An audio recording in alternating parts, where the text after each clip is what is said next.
Cherifula Tele lajɛbagaw an ka foli b'aw ye. Cherifula Tele ka jɛmukan mun sigira ka se ka sirabankan boli sariyaw ɲɛfɔ aw ɲɛna. Ɲɛfɔtogo la ni a faamuna laɲini ye ka sabati walasa accident caman minnu bɛ yen caman ka se ka bɔ o la. Ni y'a jɛmukan daminɛnen bi jɛmukan in na an bɛna kuma panneau mun kan a fɔ panneau ma stationnement arrêt interdit. Olu ye panneau ye minnu b'a yira k'a fɔ jɔli kuntalajan ani jɔli kuntala surun balilen don. O ye interdiction bali panneau ka bolofara dɔ ye. Donc stationnement o ye n ye n ka bolimafɛn jɔ n bɔra kɔnɔ n taara n t'a dɔn wagati min na n bɛna a fɔ de ma stationnement. Arrêt k'i to i ka bolimafɛn kɔnɔ ka mɔgɔ dɔ ta walima ka mɔgɔ dɔ jigin ou bien ka fɛn dɔ ta walima ka fɛn dɔ jigin. O wagatinin kɔnɔna de la a fɔ de ma arrêt. Donc nin panneau ninnu de b'a yira k'a fɔ yɔrɔ minnu na olu man ka kɛ. O la an y'a fɔ a ɲɛna k'a fɔ chaussée suguya ka ca. Donc chaussée ye suguya fila ye. Chaussée dɔ bɛ a fɔ mun ma double sens de circulation, dɔ bɛ a fɔ mun ma sens unique. Donc o la n'i bɛ stationnement kɛ sens unique ani double sens de circulation na u tɛ kelen ye. Mais yani an ka taa ɲɛfɛ yani an ka panneau ɲɛfɔ an bɛ taa siraba kan.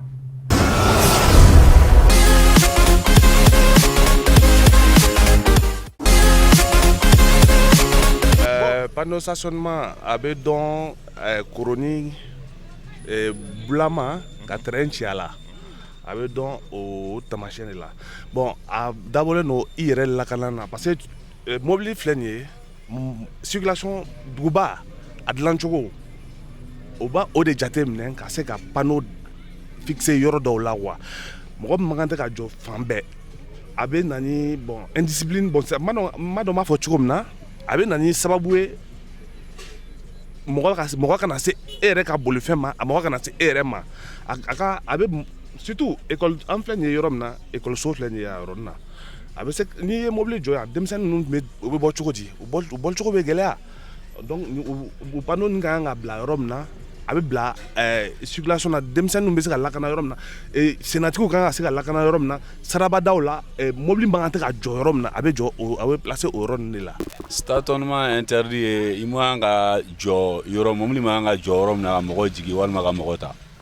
Arrêt interdit ye i man ka jɔ yɔrɔ min na ka bɔ ka mobili to yen. Siraba kibaruyaw.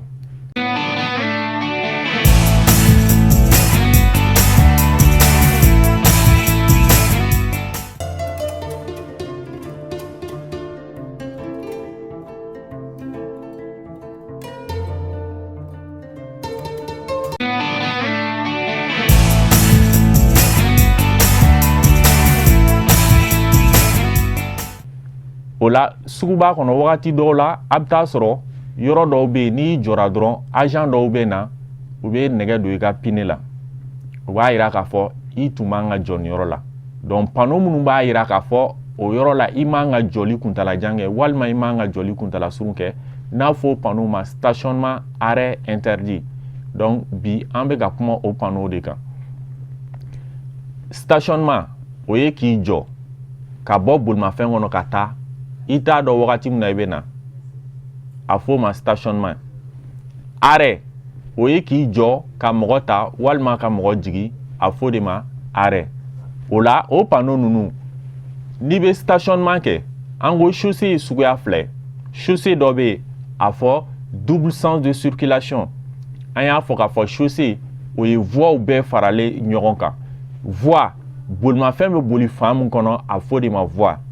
Donc o chaussée ninnu dɔw la i bɛ taa sɔrɔ voie bɛ se ka kɛ 3, 4 fo 5.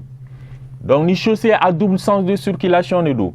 n'i bɛ stationnement kɛ il faut toujours stationner dans le sens de la marche. O kɔrɔ n bɛ taa fan min fɛ n bɛ n ka stationnement kɛ o fan de fɛ. N'o y'a sɔrɔ i bɛ taa kinibolo fɛ n'i b'i ka stationnement i ka jɔli kuntalajan ou bien i ka jɔli kuntala surun kɛ i b'a kɛ i kinibolo yan fan de fɛ. Minnu bɛ na olu b'a kɛ u numanbolo yan fan fɛ. Mais ni sens unique de don o ye voie fɛn fɛn bɛ yen u bɛɛ bɛ taa seginni t'a la. Donc a fɔ de ma chaussée à sens unique. O chaussée ninnu kan n'an bɛ stationnement ou bien arrêt kɛ o la an b'a kɛ an bɛ se k'a kɛ côté fila bɛɛ fɛ numan bolo ani kini bolo bɛɛ fɛ o chaussée kan donc ni an bɛ sens unique double sens de kan sens unique kan an bɛ se k'a kɛ numan bolo ni kini bolo fɛ mais ni double sens de circulation de don an bɛ se k'a kɛ a côté fila bɛɛ fɛ maintenant o panneau fɔlɔ in an bɛ panneau in yɛrɛ dɔn cogo di an ko a bɛ balili panneau de kɔnɔna la donc balili panneau an y'olu ɲɛfɔ ka tɛmɛ an ko olu ye panneau ye minnu korilen don a kori kɛlen don ni bilenman ye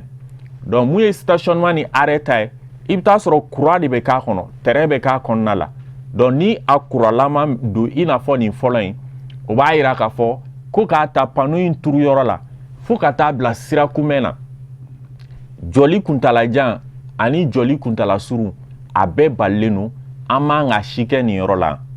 k'a ta panneau turu yɔrɔ la fo ka taa bila sira kunbɛn na jɔli kuntalajan ani jɔli kuntala surun si man ka kɛ nin yɔrɔ in na o kɔfɛ panneau mun dalen don kan a fɔ nin ma stationnement alterné unilatéral semi-mensuel o kɔrɔ sɛbɛnni de b'ale kɔnɔna la i bɛ taa sɔrɔ ko k'a ta du 16 au 31 ko k'a ta kalo tile 16 la ka taa bila tile 31 na jɔli kuntalajan man ka kɛ donc o la a bɛ fɔ a ma stationnement alterné alterné kɔrɔ a bɛ bɔ ɲɔgɔn kɔrɔ i bɛ taa sɔrɔ wagati dɔ la i bɛ se k'a kɛ wagati dɔ la i tɛ se k'a kɛ unilatéral fankelenma de don a bɛ fankelen de kofɔ semi mensuel parce que kalo bɛ tila fila de donc kalo fan wagati dɔ de bɛ yen i bɛ se ka stationnement kɛ wagati dɔ bɛ yen i tɛ se k'a kɛ o de ye tɔgɔ in ye ko stationnement alterné a bɛ bɔ ɲɔgɔn kɔrɔ unilatéral fankelenma de don semi mensuel kalo bɛ tila de o de y'a semi mensuellement ye donc nin yɔrɔ la ko du 16 au 31 k'a ta kalo tile 16 la ka na bila tile 31 na nin yɔrɔ la anw man ka jɔli kuntalajan kɛ nin fan in fɛ o la i bɛ taa sɔrɔ dati de bɛ jate minɛ o wagati la donc i b'a lajɛ an bɛ dati mun na ani mun sɛbɛnnen don panneau kɔnɔ n'o o bɛ cogo min na o de la i bɛ se k'a dɔn n'i bɛ se ka jɔli kuntalajan kɛ ou bien n'i tɛ se k'a kɛ nin yɔrɔ la o kɔfɛ stationnement interdit aux véhicules de transport de marchandises yan nɔ fɛn dɔ faralen don a kan a bɛ fɔ mun ma panneau so olu bɛ dɔ fara panneau kumakan kan panneau ko stationnement interdit ko jɔli kuntalajan balilen don panneau so mun filɛ nin n'a bɛ fɔ a ma panneau so de catégorie o panneau so in y'a yira ko nin yɔrɔ in bɛ kuma ni bolimafɛn minnu bɛ marchandises ta ka t'u bila magasin kɔnɔ a bɛ kuma n'olu dɔrɔn de a b'olu dɔrɔn de bali donc n'e ka bolimafɛn t'o la e bɛ se k'i ka stationnement kɛ a yɔrɔ la o yɔrɔ la e bɛ se k'o kɛ mais ni minnu de ka bolimafɛn y'o ye olu tɛ se ka stationnement kɛ panneau so in y'o de précision di k'a yira k'a fɔ ko o bolimafɛnw de man ka jɔli kuntalajan kɛ mais hakililajiginna fɔ aw ka dɔn k'a fɔ n'a fɔra stationnement interdit an k'o ye jɔli kuntalajan balili ye arrêt interdit o ye jɔli kuntala surun balili ye mais ni a fɔra stationnement interdit jɔli kuntalajan balili don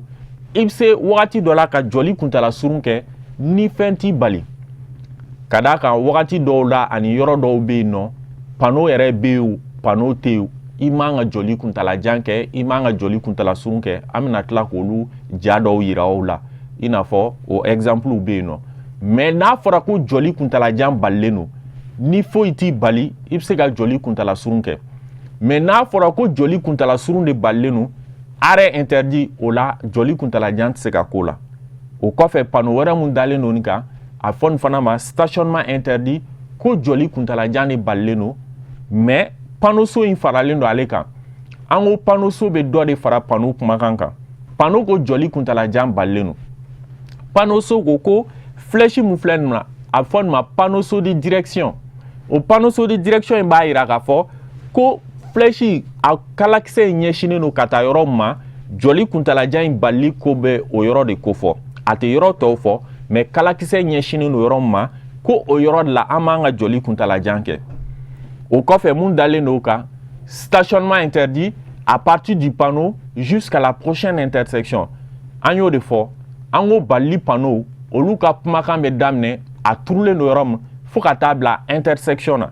intersection o ye voie wɛrɛw bɛna bila ɲɔgɔn na yɔrɔ min a fɔ de ma intersection donc ko k'a ta panneau turu yɔrɔ la ka taa bila sira kunbɛn na ko jɔli kuntalajan balilen don komi n y'a fɔ ni fɛn wɛrɛ t'aw bali aw bɛ se ka jɔli kuntala surun in kɛ mais jɔli kuntalajan de tɛ se ka kɛ o kɔfɛ panneau wɛrɛ min fana dalen don o kan an ko stationnement alterné unilatéral semi mensuel an tun y'a fɔlɔ ye an k'o ye kalo tile 16 ka taa bila tile 31 na mais ni o ye kalo tile fɔlɔ ka taa bila tile 16 la donc ko o wagati ninnu na dati a bɛ wagati lajɛ o wagati la aw man ka jɔli kuntalajan kɛ ka ta kalo tile fɔlɔ ka taa bila tile 16 la olu la a bɛ sɛbɛnni ye an ko sɛbɛnni ni a bɛ duguma o ye zone paire ye ka ta kalo tile 16 ka taa bila tile 31 na mais ni a bɛ sanfɛ de n'a ye sɛbɛnni ye sanfɛ dɔrɔn a bɛ fɔ o ma tuguni zone impaire k'o ye fangelema ye o ye ka ta kalo tile fɔlɔ ka taa bila tile 16 la an b'an ka jɔli kuntalajan kɛ o kɔfɛ stationnement interdit avec un panneau so de direction donc nin yɔrɔ la ko jɔli kuntalajan balilen don panneau so dɔ faralen don a kan a bɛ fɔ mun ma panneau so de direction o la a ɲɛsinnen don kalakisɛ in ɲɛsinnen don ka taa kinibolo de fɛ o b'a yira ko an balilen don jɔli kuntalajan na ka taa an kinibolo yan fan de fɛ an balilen don jɔli kuntalajan na ka taa an kinibolo yan fan fɛ o kɔfɛ kalakisɛ ɲɛsinnen don numanbolo ma panneau so de direction in faralen don o fana kan o b'a yira k'a fɔ ko nin yɔrɔ fana la jɔli kuntalajan de balilen don mais ka taa numanbolo yan fan fɛ o kɔfɛ nin fana b'a yira k'a fɔ jɔli kuntalajan balilen don k'a daminɛ fo panneau la fo ka taa bila sira kunbɛn na kalakisɛ ɲɛsinnen don yɔrɔ min na jɔli kuntalajan balilen don o yɔrɔ la donc an ko wagati dɔw la condition dɔw bɛ yen nɔ ni o condition ninnu bɛ yen hali n'o y'a sɔrɔ panneau yɛrɛ turulen tɛ yen nɔ aw man ka jɔli kuntalajan kɛ aw man ka jɔli kuntala surun kɛ i n'a fɔ senamatigiw ka tɛmɛsira hali ni embouteillage de kɛra ni e y'a dɔn k'a fɔ e ka jɔyɔrɔ bɛna bɛn o yɔrɔ ninnu ma e man ka jɔ yen senamatigiw ka tɛmɛsira sira mun dabɔlen don ko senamatigiw bɛ tɛmɛ gitɔrɔn kan nin yɔrɔ la hali n'o y'a sɔrɔ panneau tɛ yen nɔ e man ka jɔ o yɔrɔ la o kɔfɛ sira mun dabɔlen don véhicule de transport en commun bolimafɛn minnu bɛ mɔgɔw ta wari la sira minnu dabɔlen don o kama i man ka jɔli kuntala surun kɛ i man ka jɔli kuntala jan kɛ yen nɔ hali n'o y'a sɔrɔ panneau tɛ yen panneau min b'a yira k'a fɔ i man ka jɔ nin yɔrɔ la o kɔfɛ olu bolimafɛn kelenw ka jɔyɔrɔ véhicule de transport en commun bolimafɛn minnu bɛ mɔgɔw ta wari la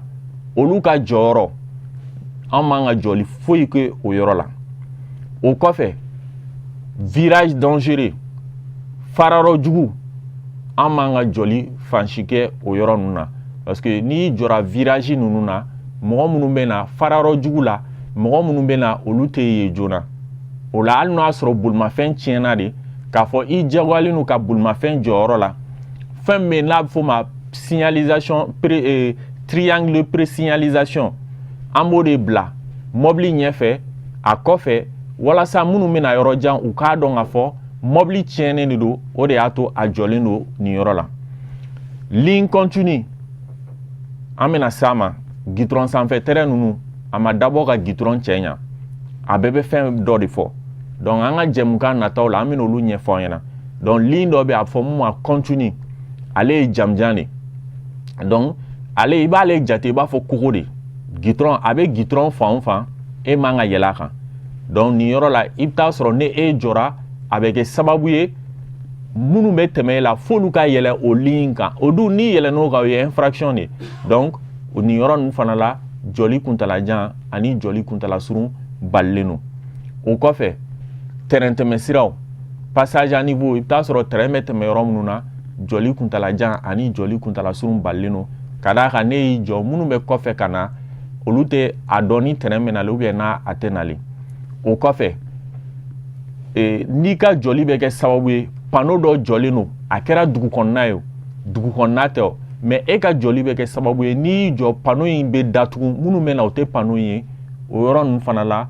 jɔli kuntalajan ani jɔli kuntala surun balilen don donc nin de ye panneau de stationnement ni arrêt ye panneau minnu b'a yira k'a fɔ e man ka joli kuntala surun kɛ, e man ka joli kuntala jan kɛ. A bɛ kɛ an ka sugu kɔnɔnaw la, a bɛ kɛ yɔrɔ caman na, i bɛ taa sɔrɔ a bɛ kɛ yɔrɔ minnu na joli de man ka kɛ o yɔrɔ la. O de la a bɛ kɛ n'i y'i jɔ a bɛ se ka kɛ sababu ye, a bɛ se ka embouteillage créer, comme a bɛ se ka hali accident yɛrɛ provoquer. O de la nin panneau ninnu bɛ kɛ. A dɔnni nafa ka bon, a b'a to i tɛna jɔ ka kɛ sababu ye ka fɛn dɔ nati, kasara nati bolimafɛn usager tɔw kan. Bi an ye nin de sɔrɔ aw ka jɛmukan na, Siraba kumakan na. Hakɛto bɛ nin kan. Sali ala Muhamadu.